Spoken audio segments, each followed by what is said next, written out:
And now for our feature presentation. Ladies and gentlemen, this is the Botching It Up podcast. Every bruise, bump, and botch. Wrestling, you've been put on notice. Let's get ready to ramble! What's up? This is the Botching It Up podcast number 22, and this week we're talking about two movies in our horror season: Pro Wrestlers vs. Zombies and Goldberg's Santa's Slay. As always, you're with me, Benito, and my good pal Basil. Hey Ben, are you looking forward to watching Shane Douglas pretend to eat with his fake family as much as I am? I never want to see anything Shane Douglas does ever again. We got a lot to unpack with Shane Douglas today, but yeah. Well, before we get into the movies, I just want to give you a little fun fact. I always love your fun facts. They've gone missing recently. Yeah, so today, the day of recording, not the day that this will go up, is the anniversary of Brock Lesnar squashing Kofi Kingston's title reign. Wow, SmackDown Live on Fox. Feels like 2 years ago. I'm still bitter about that. I think the rest of the world is as well. Because Kofi never even got a rematch, man. That's not a good fun fact. That's a horrible memory. What an awful start to the podcast. Oh, start as we mean to go, I guess. Yeah, no, I completely forgot Kofi was even champion. Kofi was champion for a good 6-7 months, and I actually went to a couple of house shows that he was champion on, and everybody was really up for it. I remember the general vibe of Kofi Kingston being champion being unanimously well received, apart from the actual matches. Oh, he was the most over guy. That's what I don't really understand about that whole championship run. The feuds weren't really hot. The matches weren't necessarily great. But he must have been making a ton of money. I don't know why he got the rug pulled from him so quickly and so fast like that. And then never even got a chance to retaliate or have like a comeback money match. I think a rematch would have been huge. I think would have made some serious money, man. Would have been great. Oh well, poor Kofi. He's all right. He'll come back. He's had his time with it now. I don't think he's making some dollar. He'll be all right. I will assume that in 3 or 4 years, Vince McMahon will run out of boring champions again, and Kofi will be thrusted back up into the limelight for a couple of months, maybe as a caretaker champion. Do you think Kofi will get the belt back ever? Yeah, I think he'll get the belt back. Oh. So they're building up Big E as a single star right now. That's eventually going to turn heel, and I can see a Kofi Big E money match. Maybe not WrestleMania, SummerSlam, Survivor Series. They've got to do it at some point. Yeah, we talked about that like 10 episodes ago. We were predicting it would be Kofi versus Yeah, Big they've E. got Kofi Big E ready made, because Kofi can say, well, I didn't go for a rematch with Brock because I wanted to go become a tag team with you, but then you left me while I was injured and became a champion, and now you're rubbing it in my face, you know. I would like to see Kofi Kingston try heel for once. I think it would be interesting. I'm not sure if Kofi's got it in him to be a bad guy. Well, first of all, Ben, I just wanted to ask you just quickly what your favorite piece of wrestling was this week, because obviously we watched 2 movies this week. One of them was fun, one of them was terrible, and obviously you must have had unrelated wrestling content in your life. I just wondered what your highlight was. It could be modern, current, or it could be something that you were watching on YouTube from 1972. Just wondered what you liked this week. This week as a whole, like AEW was killing it, but just a quick shout out to Joker Sting, because I've been binge watching that today. I don't know why, it just came up on my feed. So what sort of period was that from? That's 2015 TNA. Oh, I was not watching back then. Is that when EC3 was coming up? That's why I don't remember it, because obviously Joker Sting was a part of the company way after everybody left it, from wrestlers, promoters to fans. Sure. So this is when Bobby Roode is the champion. Eric Bischoff and Hulk Hogan are running the company. I think EC3 is on the card, but he's like mid card. And Joker has gone crazy. It's obviously like related to the release of The Dark Knight, and his face paint's all messed up. But he's showing that he's a really good actor, far better than Shane Douglas, which we'll get into. but Sting can act, and his promos are just great. Like you believe that he's gone crazy. The only thing I remember about that gimmick was the face paint, like the red, white, and black, just because it was an image change. And it was funny that you mentioned this because I have watched an interview with Sting. I think it was a table for three. I don't know whether you saw that. I think it was Sting, Kurt Angle, and AJ. And Sting was talking about how personally his favorite period of his career was Joker Sting, just because he had so much fun with it and he felt like he completely rejuvenated himself yet again. You can tell he's having fun because he's definitely off script. He's just doing whatever he wants. And Kurt Angle just has to try and keep up with him. It's quite funny. I mean, Kurt Angle, again, this podcast, saving graces everywhere. I love me a bit of Angle. I watched the Stone Cold Steve Austin Kurt Angle podcast, which is really, really good. Goes into a deep dive of his career, and you can tell that they've got so much respect for each other. I would kind of recommend that.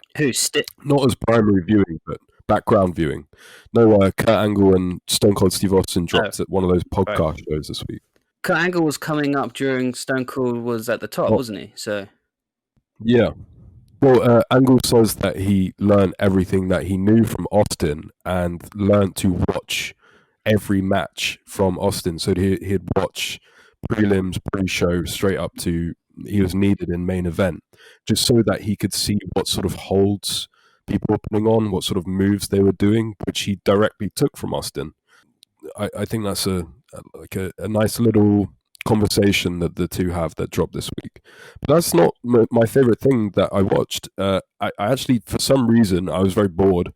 I watched a documentary on Eric Bischoff, which was really fascinating. Is it on network? Have you seen this? Its own thing? Yeah, it's on network. Okay. I haven't seen it. So he got into the wrestling business by selling really, really bad ninja fighting apparel for kids. And went up to, I think, Greg Gagne and said, hey, can I promote this ninja fighting apparel for kids on your television show? And then Greg Gagne said, yeah, sure, can you also like run the cameras for me? And that's how Eric Bischoff made it big. And it charts his whole sort of career from that into the death of WCW. And when he's on a motorbike saying, oh, it's good to be king, you know, and those like horrible, like the pure egotistical promos that he did towards the end of WCW. I'd really recommend watching it. It's about an hour. Probably tell you a lot more about WCW than you know at the moment. I don't know why I mentioned that. I just thought it was cool. So we got Joker Sting and Eric Bischoff this week, which is a weird combination. It's a weird combination. It sounds like a good watch. I always thought Bischoff was a TV guy. Like he was involved in television before he got into wrestling, and then wrestling overtook his life. But no, it's pretty weird. He was sales. He was a salesman and a model. And he was trying to. Yeah, dude, he was a professional model. That's how he met his wife. Jesus. He decided to just sell this ninja stuff that his friend came up with and somehow fell into the wrestling business. He's not that good looking, though, is he? He's a pretty handsome man. Is he? I think. I don't think I've ever looked at him that long. Fair enough. I don't think most people have, man. A lot of people have a very sort of quiet, fuck off presence with Eric Bischoff. There was a lot of talking heads on that documentary, which just really destroyed him, demolished him. There's one bit where Ric Flair doesn't turn up for the rest of the program. All he does was say, you would never believe the amount of disrespect that man gave me. And then you just never see Flair again. Yeah. Because I assume Bischoff executively produced. Ric Flair just had nothing nice to say. No. So he got cut straight from the get-go. He was just there for the hype piece. Okay, so let's talk about our least favorite wrestling moment of this week. So we both watched Pro Wrestlers vs. Zombies, which is, I want to call it a B movie, but I don't even think it's that. A film that was released on DVD in 2014 by a fairly unknown director, but with a star-studded cast. So we got Roddy Piper, Matt Hardy, Kurt Angle, Shane Douglas, Jim Duggan, and Ruby Sky in this thing. You also have Sylvester Turkey playing a zombie. I'm not sure whether you've ever heard of Sylvester Turkey, but he had like a 2-month run on SmackDown where they were trying to make him into a sort of early prototype of Rusev. And he is on camera for about half a minute trying to eat Kurt Angle's neck. Okay. I thought I'd add that in. But I knew what I was expecting as soon as the Troma sign came up. Do you know of Troma? No. Right. So their claim to fame is the Toxic Avenger, which is like a gangrene guy, like killing people with sludge and stuff, which somehow got made into a children's television show at one point. But they've also done such classics as Poultrygeist, Night of the Chicken Dead.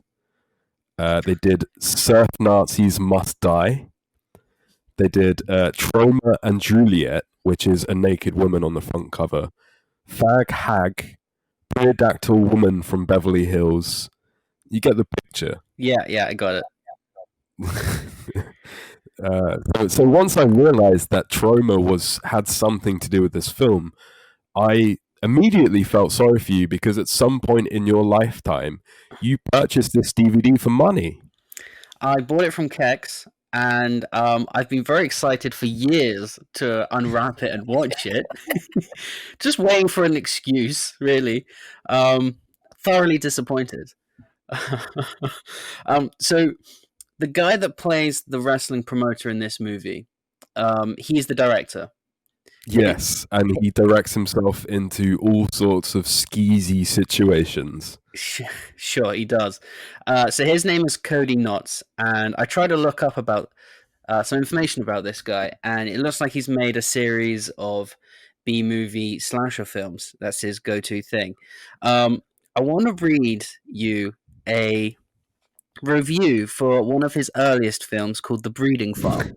Okay? Sure. Here we go. So The Breeding Farm seems to be some sort of film about a load of women and men are thrown into this house and they are bred like cattle for whatever reason. Oh, Christ. Here's the review of his film. How does one describe this film? Lower budget, certainly, disjointed trash, and as many abbreviations as you can think of. There is, of course, nothing wrong with low-budget films, even low-budget horror films. This has been called horror, although it isn't in the classical sense, as there's nothing supernatural or mystical about it. But you have to wonder, how sick are the minds behind this, and why would anyone, especially women, submit themselves to such willingly degrading actions and at such such a low rate, which clearly is not here. Seriously, this film plunges into depths of human depravity and has no artistic merit. That is actually taken from a magazine in America. Well, I've just looked up this film and Internet Movie Database. I'm not even going to talk about them, but they've just given me recommendations you might also like. And they're just lots and lots of pictures of women with covers that say, amuse me, forgive me. There's one here called Ant Farm Dickhole. Yeah, you took me down some routes that I didn't want to go with this movie. Right, so you get the idea. This Cody Knotts guy is just doing like trash B movies, stuff that only weirdos buy in special types of shops. But Or but before he was a filmmaker, if you can call him that, he had quite a prolific career as a journalist in his hometown. He was actually the editor of the town newspaper. wow. Yeah, so I'm not too sure how you go from that to making a movie Wrestlers versus Zombies, but we're one step away from Cody Knotts, mate. I hope not. Well, I mean, we're both halfway there, you know. Right. So all we need is a job at the town paper as a journalist, and we're ready to go. Sure. Okay. I just can't believe that this guy's making these rubbish films, and then somehow he manages to get the likes of Kurt Angle and Roddy Piper involved in this thing. So this is a thing that I was interested in. I once got really interested in the idea of direct-to-DVD films, and how I read an article basically saying like your latter-day Steven Seagals, that sort of thing. and I once read an article about the fact that these get made just about enough to make enough money to make the next one. So they're never quite in a loss, but they never make money. They survive by churning out like a monthly normal 9 to 5 job. They don't make a loss, they don't make a gain. They just churn them. I think. But this is another level, and I'm actually quite insulted by the fact that you keep calling this a B movie. This is not a B movie. Oh no, I film, know. I just don't know how else to classify it. How are these films made to the point where the production companies and the directors can go on to make others? How does this exist? Oh, so this Cody Knotts guy who wrote it and directed it, he funds all of his movies. This movie actually got kickstarted. I saw that the budget was $230,000, and I was trying to figure out what they did with that money after the wrestlers, which was probably about $10, right? That was their entire budget, I would assume. Well, I'm not that you could really tell because most of this film was in pure darkness. The cinematographer has used a light in his life, but apparently the makeup. There's a quote from Kurt Angle. The makeup took 5 hours to put on, so it sounded like they put a lot of effort. What? Yeah, it sounds like they put a lot of effort into trying to make these zombies look good. Dude, come off it. Kurt Angle had a salami sandwich hanging off his head. There's no way that took 5 hours.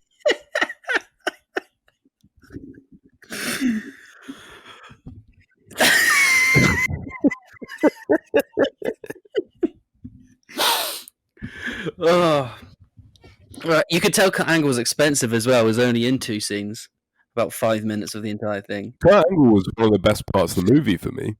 Oh, for me, that scene with Roddy Piper. Which, well, there's lots of scenes with Roddy Piper. I read that Roddy Piper was on set 13 out of the 16 days that they filmed this piece of shit. He must have really enjoyed his time.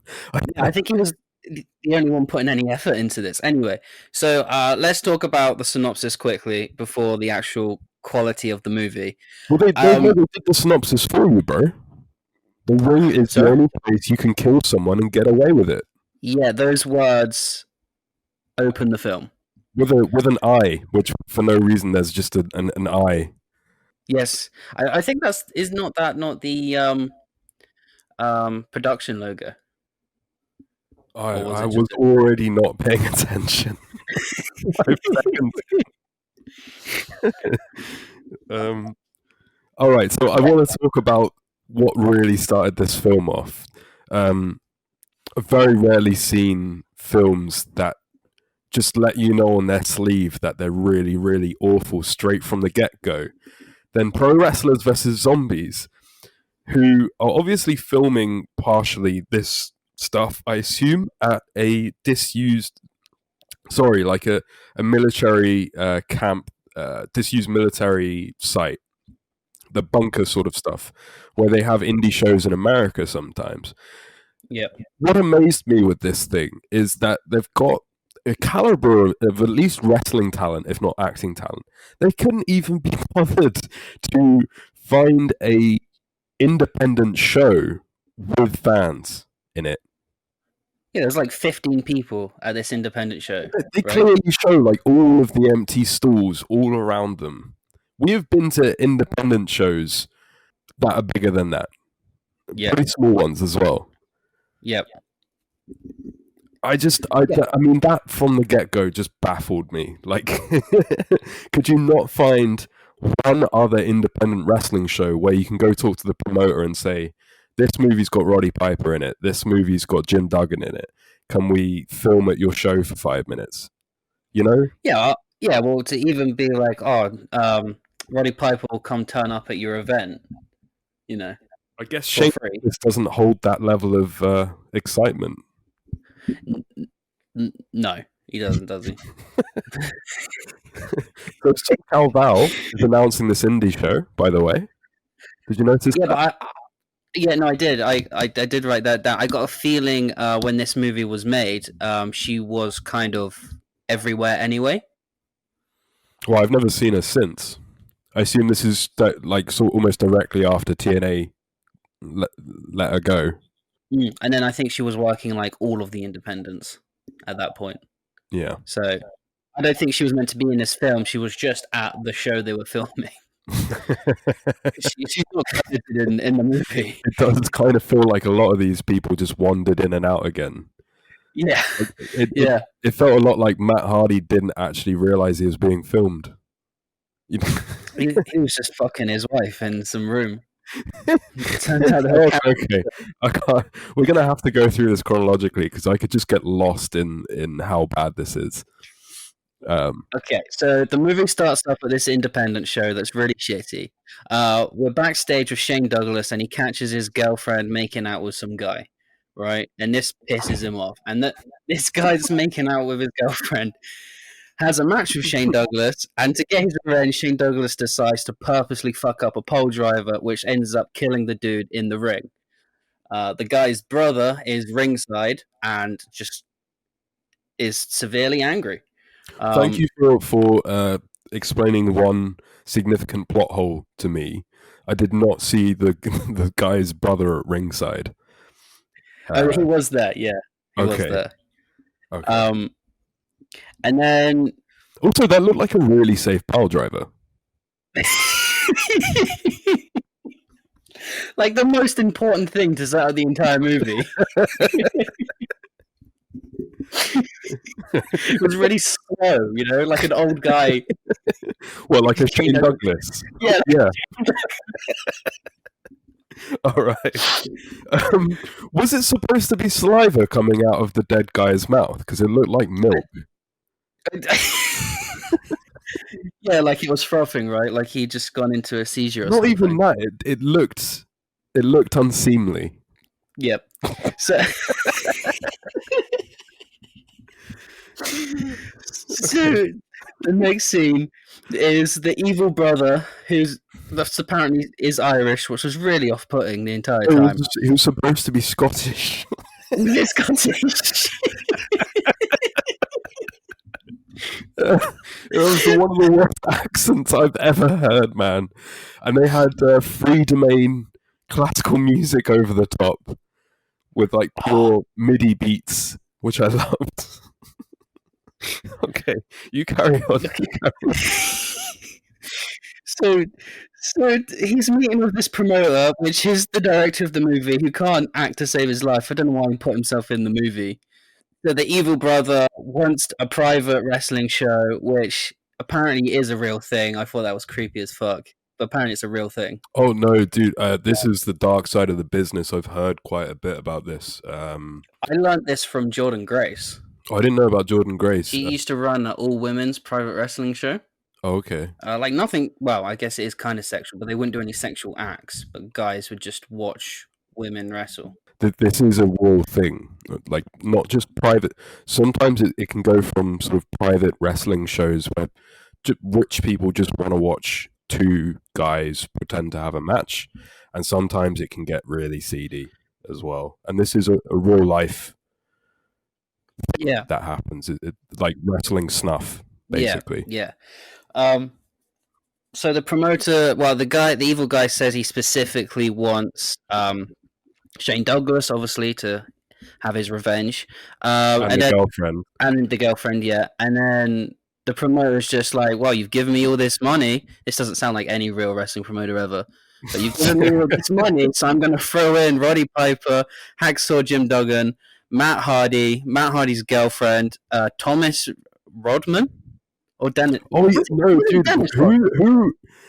It's okay. So the only thing I found out about Thomas Rodman is that the role was originally supposed to be given to Dennis Rodman, right? Who quite obviously was not interested. And all else I know about Thomas Rodman was that he was part of the Blue World Order with the Blue Meanie as a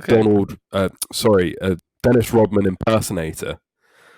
And the only thing I've got about this guy is that it must be pretty sad, no offense to him, to be a Dennis Rodman impersonator in 2014. Yeah, because I mean, I was halfway through the film when they're in the prison thing, and I was looking at a screen like, that really looks like Dennis Rodman. There's no way that guy's in this movie. It's kind of the equivalent, at least for British people, of somebody being a professional "It's Chico Time" impersonator. You Oh know? my god! Right. And then he also offers for some porn stars to show up. Yeah. So right. So basically, this guy's brother has been murdered by Shane Douglas over a lady. And he really wants revenge, and he wants to kill Shane Douglas. And there's a moment where the promoter asks him, "Hey, do you want to kill all of these famous wrestlers as well?" And he goes, "Yeah, okay, sure." He also offers Kurt Angle, but then the evil guy says bring Kurt Angle in as a surprise. So we're still booking a show. It's just murder. Yeah, that adds nothing to the story. Most things people say in the dialogue adds nothing to the story. There was a lot of moments, and we get into them later, but there was a lot of moments which made me cringe. Just as a wrestling fan, I can only imagine an actual wrestler watching this, where they're trying to use, and they get wrestlers to do it as well, and it's really embarrassing where they're using like wrestling lingo, and it's. Okay, so we have an establishing shot outside of a hospital. There's like a zombie noise playing over, so we think that the zombie apocalypse has already happened. We're just following this woman. She goes towards a stretcher that's just outside these hospital doors, pulls back a blanket, and it's just her colleague, I guess, pulling a prank on her, and she tells him to fuck off. We never see. You forget that there's a really bad image of a mirror cracking and like black smoke coming out of her mirror. Oh, yeah, like her makeup mirror or something, wasn't it? Yeah. And she doesn't tell him to fuck off. She said, "This is why you never get laid." This movie is unnecessarily highly sexual. You can say that. That's that's corn syrup. Okay. True. Right. So then we cut to some sort of sacrifice scene in a disused theater. So the evil Scottish guy, not Irish guy, has kidnapped her, and he's doing a ritual. He cuts her, he eats her heart, and now she's a zombie. After groping her for no reason. Yeah, it was very rapey. I thought something else was going to happen, and I was just going to not enjoy the film at all. Yeah, it was very uncomfortable, especially for Saturday night viewing. So is evil guy a zombie, or can he just control zombies? Evil guy is the zombie master, I think. Right. He's developed some Cajun powers from his time on the New Orleans independent scene, and he's curated. I'm putting more fucking backstory into this than they probably do. His voodoo powers. I'm not going to do their work for them. But I did like the fact that the ghost says really seriously, "Now you can obtain justice against Shane Douglas." Yeah, this whole zombie apocalypse is just to kill Shane Douglas. Really think about that. A zombie apocalypse to plague the world, to just get revenge on a wrestler that watched the move. I'm sorry, but I mean, Shane Douglas had an excellent run as the first ECW champion, and I remember enjoying him as a child when he was in WCW. I actually had his action figure, but Shane Douglas. This film is centered around Shane Douglas. Well, it's not even though, is it? I think the movie gets confused about who the protagonist is halfway through. Roddy Piper has more dialogue and scenes, and is more of a relatable character that you actually want to support.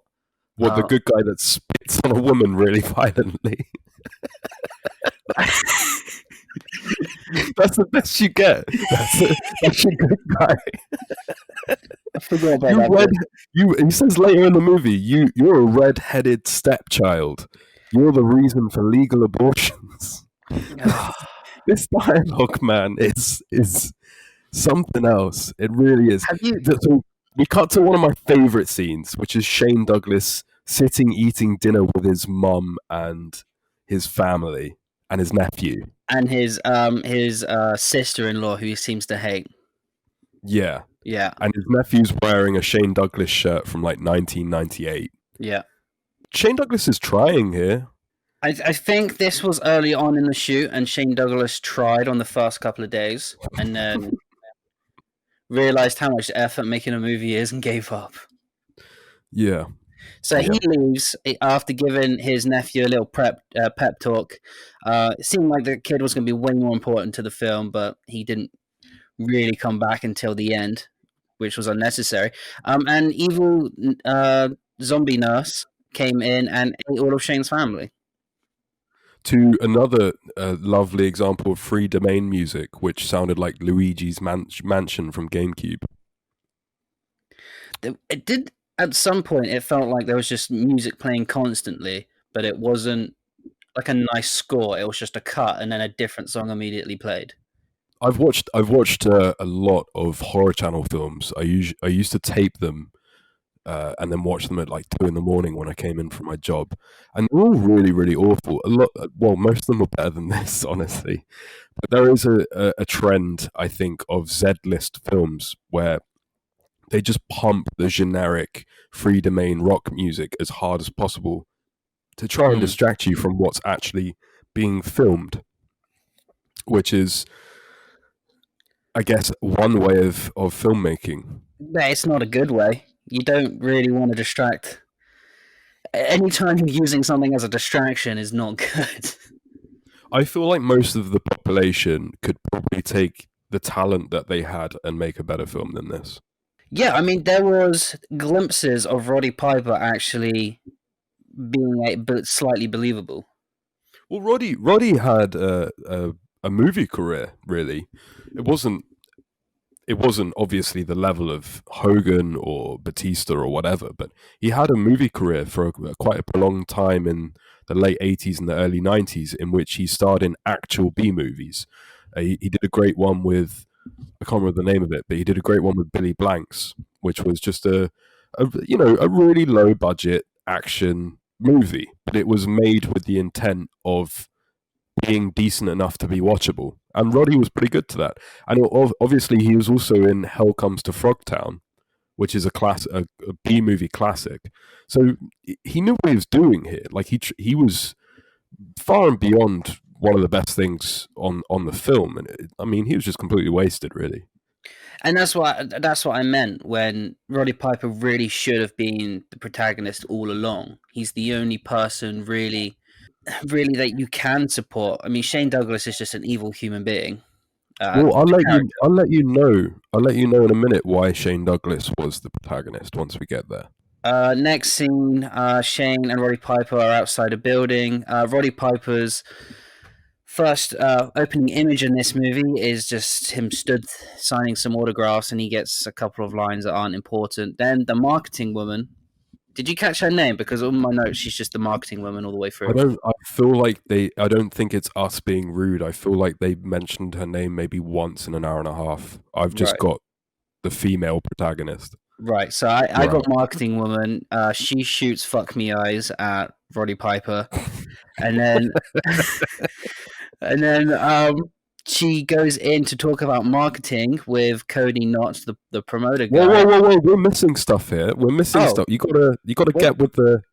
This is some grade A shit, mate. Why? What did I miss? Well, you forgot the fact that Roddy Piper is around a crowd of children who are completely silent while he cackles over and over again and talks about how much he loves children. Which was a little bit off. But you also missed Shane Douglas's little dialogue. Maybe it was before, I don't know. Shane Douglas talks about his checks bouncing. Did you catch that? Yeah. He's in a meeting with the promoter and they argue over money. Yeah, so he said his checks bounce from Paul Heyman, which is known in the business. Paul Heyman's checks bounced a lot. Yep. Jim Crockett. Never heard of Jim Crockett's checks bouncing, but I'll trust Shane Douglas's words for it. And Vince McMahon. Does he say Vince McMahon? He says Vince McMahon out loud. He said, Vince McMahon, you better not be one of these bullshitters like Vince McMahon whose checks bounce. I think Shane Douglas had a very rocky relationship with Vince and WWE, didn't he? Yeah, and then he references breaking the neck of Gary Wolfe, who was Pitbull #1 in ECW. Yeah. It was a very, very strange scene. But he's the one that brings the people into the buildings. Don't you forget that. He's the franchise. Sure. So immediately after that meeting is when this woman promoter talks to anyway, and he tries to fuck her. and it's not clear whether really, really uncomfortably, like gets in her physical airspace within a second. But then, does she walk away holding his hand, or like lures him out of the room? Like it's implied that it's going down. Yeah. So it's Right. like her writing was all over the place, and like obviously this. You know what? I don't even feel like I'm slandering anyone. This was written by a misogynist. It definitely feels like it. Every female character, the way that it's put together. This is written by somebody that's never really sat down and had a conversation with a woman properly. And this female protagonist has got such a bipolar attitude towards what she's achieving and what she wants and what she's doing, and it feels like they're script writing her having sex with random promoter hillbillies to try and leverage herself into a better job. But then she's also quite clearly superior to everyone in every way. And they also like throw her off to be like a more intelligent than the rest of the cast. Yeah, they imply that she's whoring herself out because she's clever and she's gaining something, but at no point do we get a character arc where it explains what she's getting out of being with this group of people, what she's trying to achieve, and what she's going to win if she beats them or whores herself out to them. It's just honestly, she looked like a professional marketing person who had just wandered into a barn and is talking to hillbillies. I really hated her character. I really hated it because at the midpoint, they make her out to be the badass, and she at the night's darkest point of the movie when everything's going wrong, she's the only one keeping it together.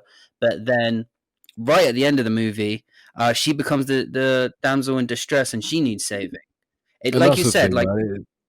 It's such a broken. I don't even know why we're analyzing this to this level, but it's just such a broken identity of a character. Like it was written for 4 different people and then morphed into one. It just doesn't make any sense.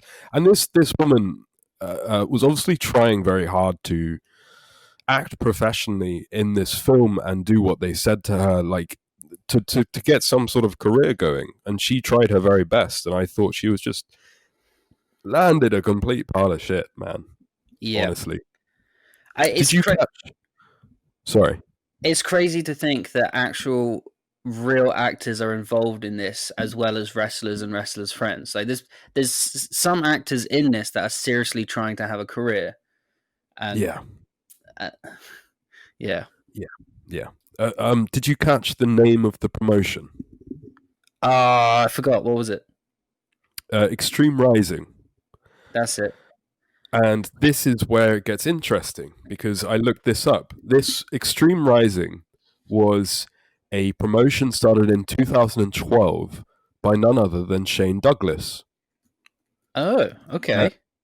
Right. And in a very depressing little bit that I read, to create interest for the inaugural show on April the 28th, Shane Douglas undertook a guerrilla marketing campaign, which included attending the March 19th, 2012 episode of WWE Raw.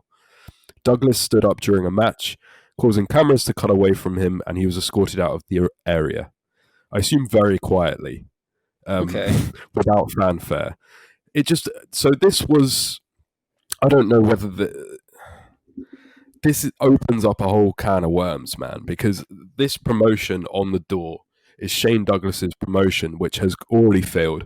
Like the first show that they did in 2012, I think, was panned by critics and fans alike, and the entire crowd was booing in the event for 3 hours about how bad it was. Shane Douglas apologized for the quality of the show and said it would improve. The only champion they ever had was Stevie Richards, which says something in itself. Why was the show so bad? Do you know? No, I don't know exactly. I couldn't find any clips of it or any copies of it. But then they quietly went out of business the same year that this film came out. But the main question I've got to ask here is, the director, the sleazy, really bad wrestling promoter, is a representative on film of Shane Douglas's wrestling promotion that he's trying to promote. Okay, that's weird. Yeah, yeah. I mean, I really. Shane It Douglas didn't doesn't write exactly this. give a positive representation of the company that he went to Raw to try and have a guerrilla campaign with. Like he obviously put time and effort into this promotion. It just failed on its ass. So I really don't understand why he would want the negative connotations, even if we're taking this film seriously, the negative connotations of either this film or the storyline promoter of this company on air at all. I don't know why he would want that to happen. Well, I mean, on paper, this movie's got Roddy Piper and Kurt Angle and Matt Hardy involved. Like on paper, Shane Douglas probably thinks this is going to be like a not a huge success, but a success of some sort, and it's having his name connected to it is only going to help his business. But why would he? But why would he have the Extreme Rising promoter to be that character? Well, he didn't write the movie though, so the Cody Knotts guy wrote the movie. So I don't know. Yeah, like it's a bad representation, but Shane Douglas probably just wasn't thinking. He just probably thought if he could cram his business name in there somehow, it's more exposure, isn't it? But that explained to me why he had so much camera time, I think. Okay. Because I know the entire arc of the story, like the inciting incident, is him killing someone. That's the whole reason anything's happening. But halfway through the movie, it just seems like we're just following Roddy Piper's story now. This is Roddy Piper's adventure and call to arms. Like and the next scene is really where Roddy becomes like the sort of focal point. So are we on the bus now? All the wrestlers. Oh, the orgy bus, yeah. Yeah. the silent orgy bus. So all the wrestlers are on a bus going to the show. Roddy Piper is giving the marketing woman some advice, although she probably doesn't need it. Matt Hardy is making out with not Ruby Sky.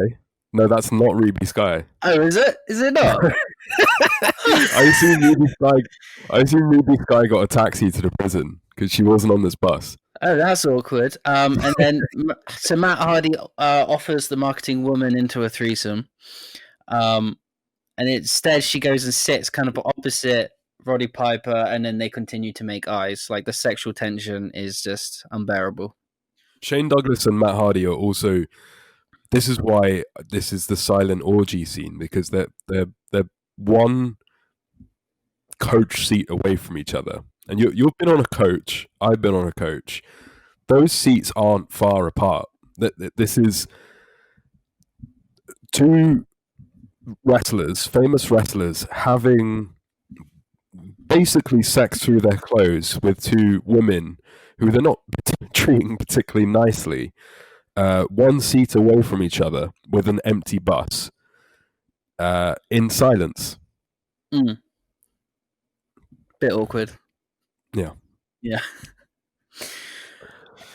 I also love that the fact that she asks why Roddy is friends with Shane Douglas, and the line, which was obviously Shane Douglas's input, is everyone gets a big head at some point in their career, inferring that Shane Douglas is at the focal point of his career and is therefore entitled to get a big head because his ego has been created from the success that he currently has. Well, he mentions like 5 or 6 times throughout this movie that everyone is turning up to see him. He's the main event. Like he literally gets a guy murdered because he's the main event and the other guy's a jobber. He puts the butts in seats, brother. And this is what I'm saying. Like, from a character point of view, this is not someone you want to support. I want to see this guy die first. You know, just the way he treats people, really. So stuff happens on the way. There's the cafe scene where Roddy Piper spits. The good guy spits at a woman. Yeah. Shane Douglas's girlfriend, because Shane Douglas' girlfriend threw water at the marketing woman. Really, no one is a nice human being at this point. So the bus driver stops outside of a prison. Roddy Piper thinks he got the wrong address. The bus driver wants all their mobile phones. Roddy Piper gets in his face saying he doesn't have a phone. What's the fucking point of this? Like, everything in a movie has to happen for a reason, right? What's the fucking point if Roddy Piper arguing he doesn't have a phone, if he actually doesn't have a phone and it doesn't play out in the rest of the movie? I think he is. Everybody has to give their phones so that they can't contact anyone. Yeah. And Roddy Piper has this thing. It became quite apparent in Wrestle House, the really bad network reality show where they put a load of legends in a house. Roddy has this thing where he likes to be. I think he liked to be seen as the sort of lone wolf, old school sort of drifter. Like sort of Rambo type. That's what he was going for. So I think this was probably inserted by Roddy Piper because he played this character outside of the ring. You can even see it in Louis Theroux's documentary as well, where he is a guy that is outside of the social radar and refuses to be part of the inner fabric of society because he's Lone Wolf McQuaid. He's Chuck Norris. He plays that exact character in Always Sunny in Philadelphia. He really? He cameos in about 6 episodes as a professional wrestler that's a lone wolf, sleeps in his car. Yeah, I mean, it's just out of. It's not even something that I put together for this podcast. Just watching him react to people and talk to people and represent himself the way that he wants to in documentaries and stuff. He comes across as this guy that wants everybody to know that he is Rambo, basically. Okay, but from a storyline perspective, this it didn't make any sense because it didn't. Yeah, it didn't do it. It didn't do anything. It didn't happen. Nothing. Unlike Santa's sleigh, which had very crucial plot objects, which you immediately knew would be used in the finale, because that was a real film with a real script. This felt like back when we were kids and we were like learning to make films and we didn't write a script. We just turned up with a camera. I thought of the exact same thing, man. I thought of you dressing me up in a Grim Reaper costume and pushing me off Hainsbury Head. That's what and a lot of film students will do that. They'll get the idea of a story and we'll get there and we'll film something, and then when they get to the edit, they realize, the first bit we shot makes no sense of the second bit we shot. But like, if you've got stars like Kurt Angle and Roddy Piper, you got to put more effort into building a proper story. Well, that's the thing. Like, people say about really bad films, this is a sixth form play. This wasn't a sixth form play. This was a lower GCSE play. This was below sixth form productions. Yeah, just every single part of the filmmaking process was so bad. They go into the prison. There's a band. This is a weird scene. There was a band, and they were setting up, and then they immediately all get attacked by zombies. Like, we know that zombies exist. We know they're there. This was a super irrelevant setting up of zombies inside the prison. How often do you see a band at an indie show? Not often. Maybe it's an American thing. We don't have it over here. I don't think so. I think you see a band at a wrestling show when it's WrestleMania, which obviously this was going to be. Well, it's a private show. Maybe the guy just loves rock and wrestling. Whatever.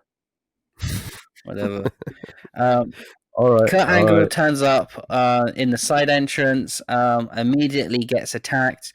It's super normal to Kurt Angle that zombies would be there. He's not freaked out. He's not surprised. He just punches them. Like, did you not get that? He's the Olympic machine, man. No, but like, if you walk in a building anywhere and there's zombies there, wouldn't you be like, "Oh fuck, what the fuck is this?" Whereas I'm not Kurt Angle. I'm not gonna just look at them and say, "I think you need an Olympic slam." All these wrestlers just saw these zombies and didn't even question it. In this world, zombies are a thing all the time. I don't know. Doesn't that tell you something about the wrestling business? he was in WWE at the time that ECW rebranded, and the first thing that they did was bring out the zombie. Yeah. Kurt Angle was in that. Kurt Yeah. Angle saw that stuff. He already knows what a zombie looks like. Okay. Okay, fine. Well, he gets outnumbered, and then he becomes a zombie. I super wasn't seeing that. That was the only thing in this movie that actually surprised me. This is one of my two enjoyable moments of the entire hour and a half. I had two moments in which I thought that was pretty cool, and that was one of them. Kurt Angle turning up, which was a pleasant surprise, and Angle slamming Shane Douglas as a zombie and beating up a couple of zombies. I was there for it. So then all the zombies rush into this arena area where the wrestlers already are. The porn star is holding all the women back, and then the male wrestlers go in to fight the zombies. And in the wrestling ring, the only time we're in a wrestling ring, we have Zombie Kurt Angle versus Roddy Piper, Shane Douglas, and Jim Duggan. And the three of them beat the shit out of Zombie Kurt Angle.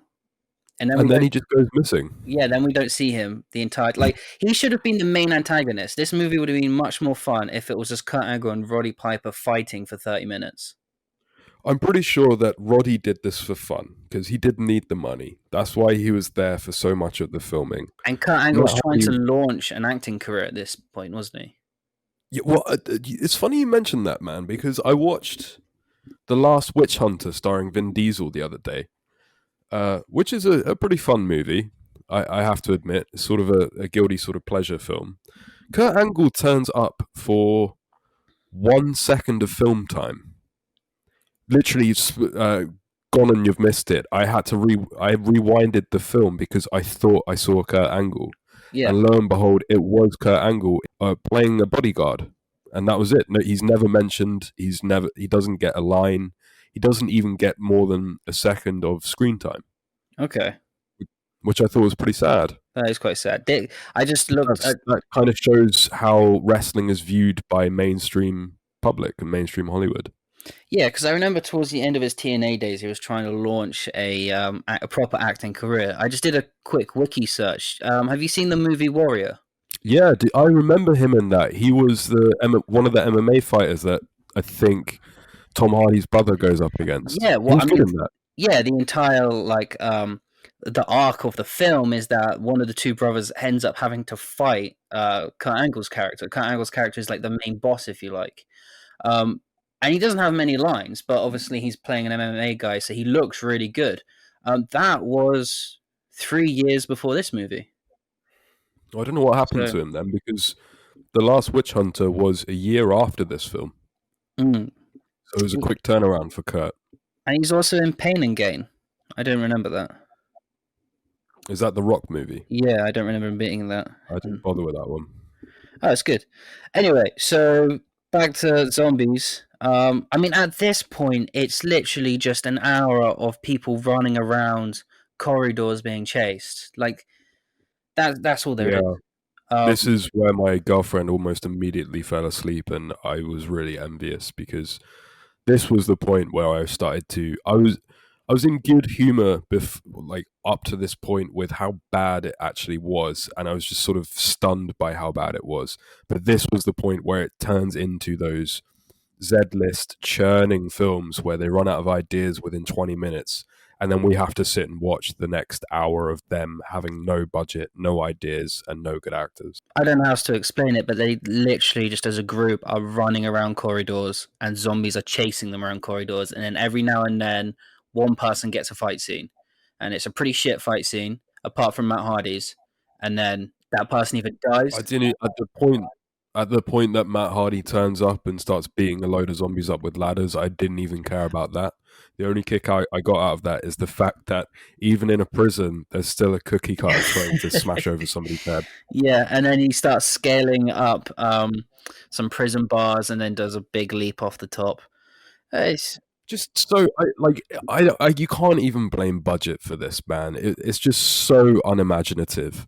You could take anybody just slightly more talented with the same getup, the same cameras, and the same budget, and they could have made this look interesting. Okay, well, let's talk about the actual film, because the biggest problem is the lighting. It seems like they didn't even use a light to begin with. or they had one like a light fixed on top of the camera. Colors were never coming off the shot, so you could never see the actors off of the background. This was the first problem. The second problem is the cameraman held a camera for the first time the day before they started shooting, and he didn't understand the idea of blocking, right? So there was so many times when more than three people were in a shot together and you could see the side or the back of someone's head, or someone talking is obscured by someone else running away from a zombie. The blocking was awful. It's really interesting when you start going into this sort of talk, because I don't see this stuff. I just have a general feeling that I didn't like it. It's really interesting when anybody goes into a topic that they love, because they can tell the other person why they didn't like it. Whereas I was just looking at this and thought this looks worse than a home movie, but I didn't know exactly why. Whereas what you're saying now makes a lot of sense. For sure, the reason you didn't like it is because there was almost no story. No, I'm talking visually. Yeah, I'm yeah. talking. You're explaining to me, to my brain, exactly why I didn't like mean- it in technical terms that I didn't think about. The easiest way to sum it up is color, right? Like you watch a sunset or you see a painting that's very vivid in color, like it opens some sort of like happiness in the back of your mind, even if you're looking at something that doesn't usually make you happy. Color, vibrant color, is a positive thing. This was darker and grimier than pretty much every bad movie I've ever seen, and I have seen so many bad movies. It's unbelievable. It was like somebody had put it into black and white but forgotten to do any saturation. Right, exactly. So most horror films are really dark and dull, but then usually the monster, the antagonist, or the protagonist is usually quite brightly dressed, or you make a point of a color, usually red. At the point of the color is Yeah, no, definitely. I mean, I watched the Wolfman remake with Benicio del Toro this morning. They make great use of white and black. They juxtapose them together so that the white was the whitest thing you've ever seen, the black was the blackest thing you've ever seen, and they'd have like a navy blue, and it looked really cool. Yeah. Despite the fact that they didn't have generally much actual color in the film, it was a very sort of dark film. So that's the lighting. And the problem here, they didn't use any lighting. I mean, and that's the first mistake you make as a filmmaker. It takes you a good couple of movies to realize how important lighting is in a film. So you could have no color. I mean, the whole thing could be gray, but if they were using light effectively, your actors would be bouncing off the background. So, I mean, there's so many times when like zombies are literally killing someone, and I'm looking in the background at a door that's brighter than the action. Necessarily, I don't know how to make a movie, but surely if you're working on this kind of budget, you would make a film in which you can have light outdoor scenes. Yeah, I mean, a lot of low-budget horror films are set in a forest for a reason. Yeah. Prison, I imagine, is a very dark, gloomy place to try and shoot a film. The worst film I ever watched, I can't remember the name of it. It is still the worst film I've ever watched. But at the very least, they set that in a snowy tundra. Okay. So there was white, there was sunshine, and there was red jackets. That's all I could have asked for, and that's all they delivered me. But that was superior to this. Yeah, man. I mean, after an actor's delivery, like believing what an actor is saying, the next most important thing is the lighting. That's how important it is for a film. Yeah. I don't know where we are, but like people are running about like crazy. I do want to talk about Roddy Piper's fight scene where Bag play. This was the bit where Matt Hardy gets split in half, and because they didn't do any sort of special effects of him getting split in half, they just put his lower body in a shadow, which I found pretty funny. And then Jim Duggan does the honors of putting half a Hardy out of his misery. Then you must Duggan gets eaten by zombies because Shane Douglas leaves him for dead. Yep. And I noticed at this point that Shane Douglas has got tape around his thumb, like the pure wrestling carny that he is. Even for the movie, Shane's taping up his fingers, like the wrestlers love to do. Give me some of that tape. An absolute professional. That's what he is. He comes across as incredibly dislikable, mate. Yeah, that's what I'm saying. Like, I don't want to support him as the leading man. I want to support Roddy Piper, especially later on after we see Jim Duggan turn into a zombie. Roddy Piper comes into a room and looks at him like with longingness and starts to tear up for his brother that has been turned into a zombie. Like the only point in the movie I actually believed anyone had any emotion. This was my second favorite part of the movie. Mm. It was a potent drama, this, mate. I nearly shed a fucking tear. I mean, That Duggan's like chewing on an arm and looking animalistic and just like dumb in the head, and Roddy's like, "Oh, my old friend of 30 years," you know, until he finally puts him out of his misery. This was actually a decent little scene for a bad movie. no one else came close to Roddy Piper's acting ability here. Not even close.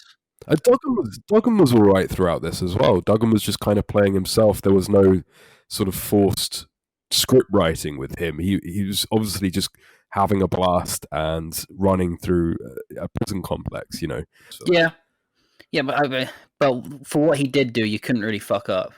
well, Matt Hardy wasn't great, Matt Hardy mate. was awful. So Roddy Piper gets his own metal bagpipes music as Yeah. he beats up loads of zombies. I already mentioned that, no? No, you mentioned it in passing. Oh, okay. But he does loads of one-liners, and what is in the sink but a coconut, which he smashes over a zombie's head, which is a reference to him smashing a coconut over Jimmy Snooker's head. Okay, I didn't know that. And then he says that the line of the film where he says, "First time I've ever had the pencil," when he locks the door with a pencil. Oh, okay. He's never been a booker before, Yeah, man. yeah. So they get outside anyway. So Shane Douglas has left so many people for dead. He literally watched a jobber die on CCTV and laughed. Oh, did you see the point where he says, "You think you can handle a franchise? Come and fucking get it." And then like he proceeds to awkwardly break a lock and run away. Is that how we transition to outside? It's following him running away.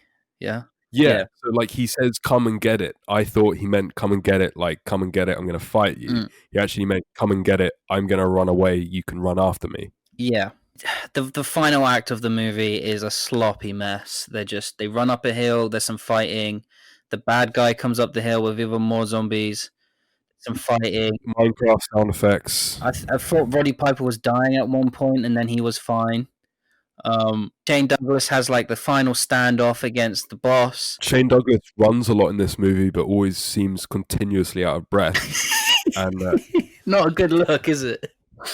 no, like I assume the idea behind it was I'm running a lot, but did you notice the bad guy bears quite the resemblance to like old man Tommy Dreamer, even with the bags under the eyes? Did he? Yeah, I thought so. Oh, He looks like Impact 2019 Tommy Dreamer. I didn't take that in. I'd have to go look at it again. Shane Douglas is just living out his dream of killing Tommy Dreamer because Tommy Dreamer was Paul Heyman's best friend. It all goes back to the wrestling politics, man. Yeah. Roddy shouts that the bad guy's a weekend warrior and then says, "I beat cancer. This ain't nothing." I caught that one. That's just an awkward line. So unnecessary. I feel like this was the very least of this film's worries, by the way, but I had to turn this volume up and down the whole movie. Like sometimes it would be, my TV would be on 85 and I couldn't hear the dialogue. And sometimes I would have to turn it down all the way to 20 because the music that is pummeling itself out of my TV screen is probably affecting the ears of my downstairs neighbor. Yeah, the music was all over the place. We haven't mentioned it yet, but also the ADR was so awful. Do you know what ADR is?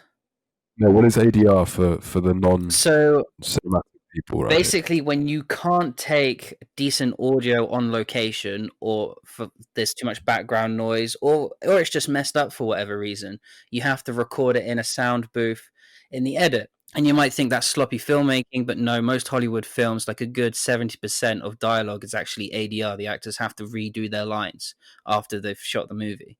And they've obviously done that here, but they've not mixed in the levels of the volume correctly.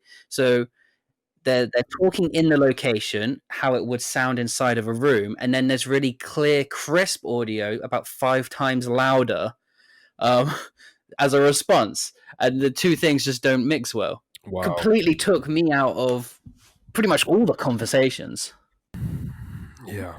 I don't even know what to say to that, man. Isn't that like very, very basic cinema Yeah, shit? just get your audio right, because great audio is not noticeable, unfortunately, but bad audio is the worst thing for a movie because it's so noticeable. Well, apparently the sound department person that did this was also the sound department person, producer, writer, and actress of Breeding Farm. So Okay. there you go. So is that just the director's girlfriend? I would Okay. assume so. Okay. Yeah. Keep it in the family, I suppose. Well, it's all about family, man. That's what Shane Douglas says. That's what Roddy says. Roddy says we're a family. Well, that's a great transition to the fact that Shane Douglas has to murder his zombie family. He has to. He takes great pride in killing his sister-in-law, and then he has to kill his brother, which he's very Oh man. And then Roddy Piper kills his This nephew. was so bad. This was so bad. So I assume from the director writer's perspective, this was the emotional centerpiece of the film, which came off as incredibly sadomasochistic. Just imagine for a second that what you watched there, that nephew, that 10-year-old, wasn't a zombie in the movie. Yeah. You just watched Shane Douglas break the neck of a 10-year-old child. And then from that, you're supposed to feel empathy for him. Yeah, exactly.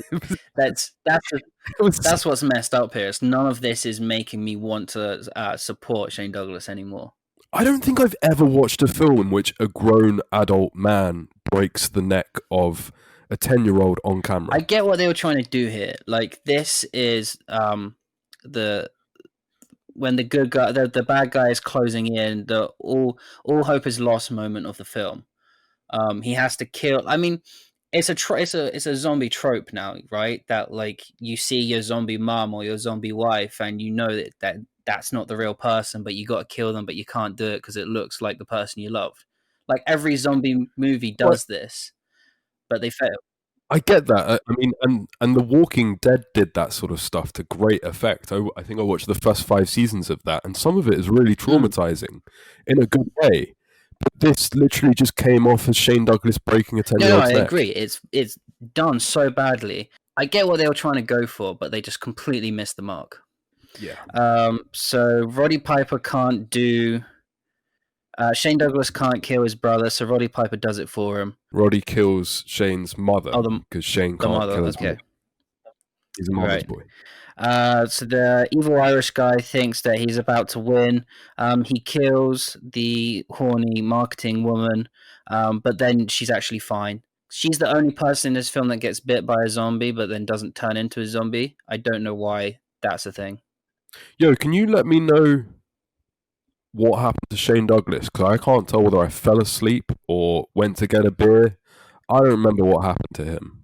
Where did he go? What did he do? The last thing I remember Shane Douglas doing is breaking a child's neck. Really weird. It's not Shane. Oh, yeah, I remember something about him like getting choked or something, but they'd never. Yeah, he gets outnumbered by zombies, but we don't see the finale to that fight. And then the evil guy decides that he wants to kill Roddy Piper now instead of Shane Douglas, and they have the final fight. And Roddy Piper helps his girlfriend up, even though she's technically now a zombie. The badass girl isn't dead for some reason. They make out underneath the American flag. The American flag is the closing image. Yeah, no, we do. Yeah, we don't see Shane again. It's just they just don't follow it up. So I assume he just very, very quickly got choked to death.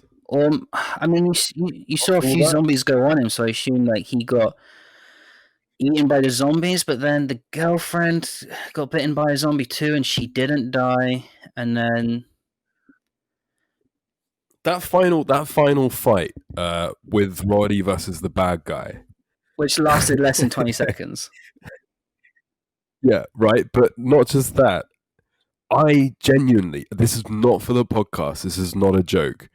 The way that they edited it, I genuinely thought that Roddy Piper was hitting the ground in frustration because he just kept hitting the ground and they didn't put away from the shot enough so that it looked like he was hitting a person. And then they would cut to the bad guy who looked like he was rolling around in bed. Like he did not look like he was being hit. There was no weapon hitting him. He just looked like he was rolling around on grass. And then they just let me know that Roddy Piper killed the bad guy.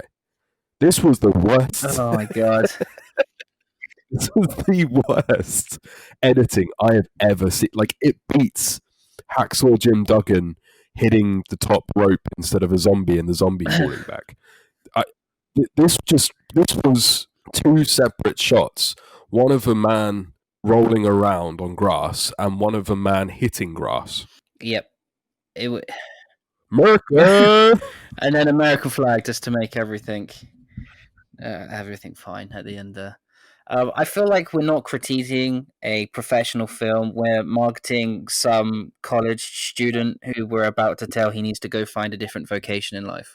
No, everything that we're saying about this, whether it's brutal or not, is deserved because this was terrible. This shouldn't have.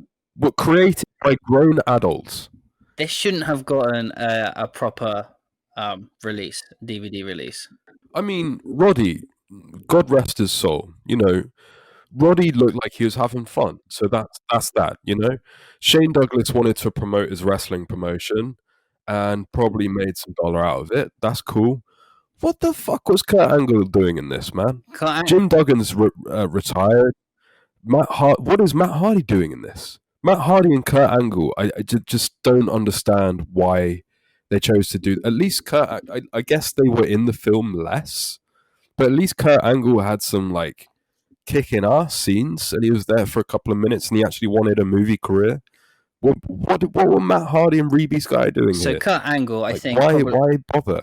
So Kurt Angle, I think, probably turned up for one day of shooting, right? Because he's only in 2 scenes, and he's trying to be an actor at this point. Matt Hardy, yeah. Was he unemployed at this point? Was he between promotions? Maybe 2014. I feel like he was either in Impact or just come out of it. I feel like he was in Impact going into that. Matt Hardy's career has been weird, man. Because he was in TNA for like 6 months in 2010, and he was like a really, really bad alcoholic drug addict at that point, and then he left, and he had like a period. And I don't know whether it was this period, but he had some dark times in the early 2010s. Okay, well, I would say this is maybe just a great payday for all of them, but I doubt it was even that.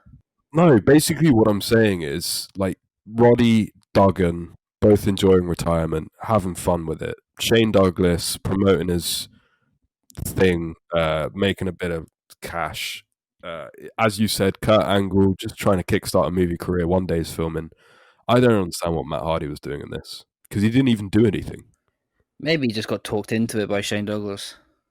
Is Shane Douglas actually friends with anyone? No. I think probably not anymore after this. Yeah. Oh well. This film overall showed me why most people sit on their asses at home watching TV while Vince pays them a check to do nothing. This is the bad side of independent wrestling. This is the scary side of independent wrestling, where you're swimming and your head is not above water, and you have to do projects like this to keep a bit of cash flow going. Or this is the level of what you're getting involved with. Because let's face it, they are not The Rock. They are not John Cena. They are not Batista. Those are a lucky 3 who made it onto mainstream Hollywood. Steve Austin has got the most charisma in the world, but he never got past Steven Seagal level of direct-to-DVD film. For most wrestlers, I feel like this should be played, dude, at the developmental facility.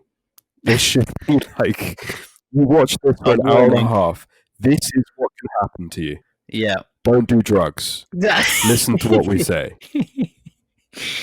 Yeah, it's weird, isn't it? Like you'd think every wrestler would just be able to transition into acting, that they just would be able to do it, but they can't. Yeah, it's really strange. It's really strange. I was looking back. I was trying to think of wrestlers that aren't like the main guys that I'd seen in movies, and I actually remember a horror film on Horror Channel starring Chris Jericho, and he was in it for like 5 minutes, and he was great. I feel like it was. Don't trust me on it, but I feel like it was called like Albino Farm, where Okay, he turns up as like a vampire rock star. I think. sounds about right. Um, That feels right. he was pretty good in that. But I don't feel like I don't generally yeah it is albino farm and he's got like weird white hair. I don't feel like it's the wrestler's lack of acting necessarily that stops them from being in films because the film we're about to go on to Goldberg was great in that, man. You know, I feel like it's more the public's perception, Hollywood's perception, media's perception of wrestlers. They're not allowed a budget or a quality level of talent because people don't see sales in them. Because I feel like most of media, most of culture, still to this day, no matter how hard Vince McMahon tries, sees wrestling as one step up from porn, which is what this was. It was almost on middle level with Yeah, porn. Like this was yeah. But I mean, mainstream movies. Does the average person even know who Matt Hardy is? I mean, I don't feel like the average person knew who Batista was, though. Exactly, Batista, Batista got through on his own. he did. I feel like people just say they see wrestler and they don't touch. Yeah, And the only people that I bite are the same people that are distributing 2015 Jean Claude Van Damme films. You know, yeah.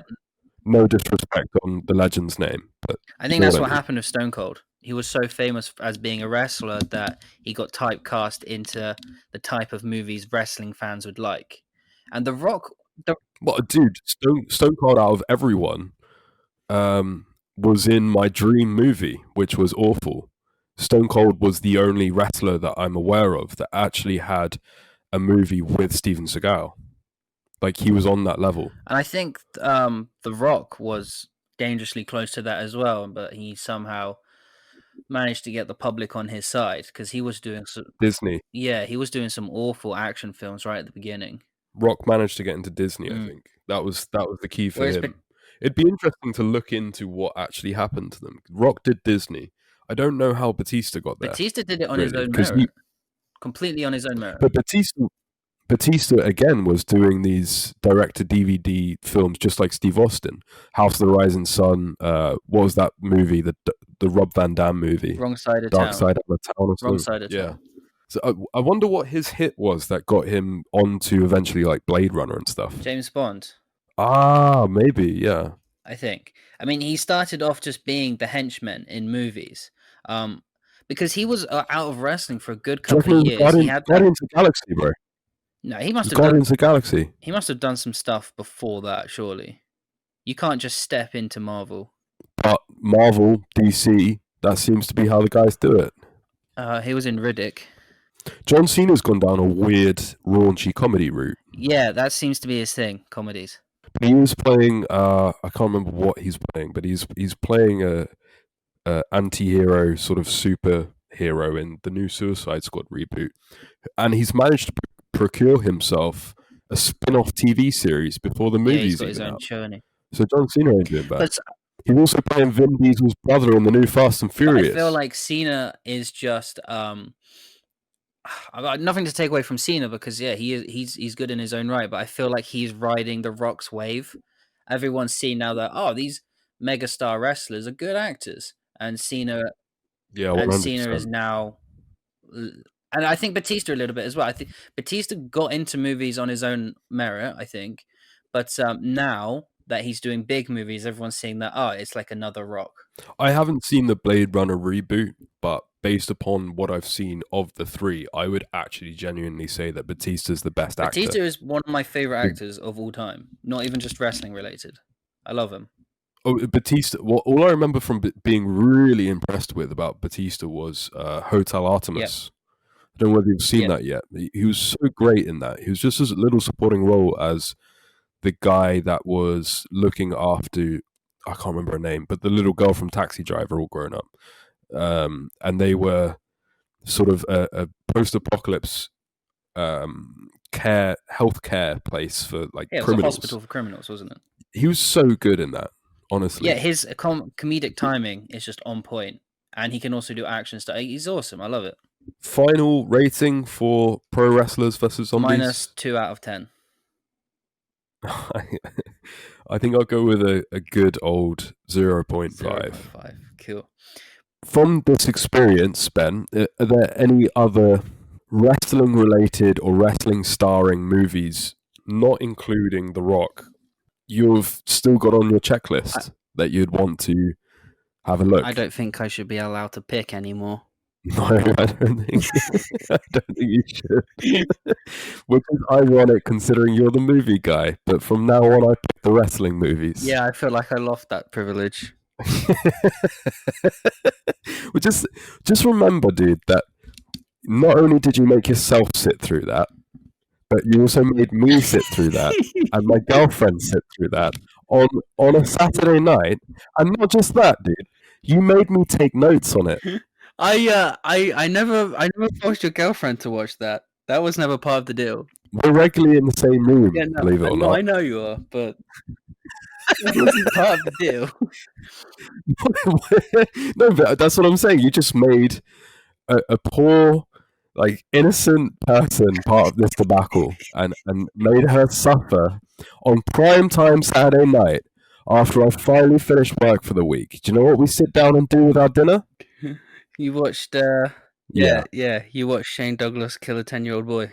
And a man grope a woman as part of a sacrifice ritual. Mm-hmm. To be fair, like, I didn't know what we were getting ourselves into. So, you know. Oh, no, I do not have a problem with this. I went through some strange, unexpected, sometimes pleasing, sometimes traumatic routes this weekend to deliver this quality piece of entertainment for everybody across the world to enjoy. And I enjoyed the experience of experiencing Pro Wrestlers versus Zombies. Well, as long as you get something out of it, I guess. Okay, so what are we doing next week? We haven't decided, have we? Well, it depends how long you want to drag the dead, rotting corpse of this horror season out for, really. I mean, I'm done with it, so... You're done with it 3 weeks before Halloween, mate. So close. We've been doing this fucking horror season since July. We get to mid-October, we're like, nah, fuck it.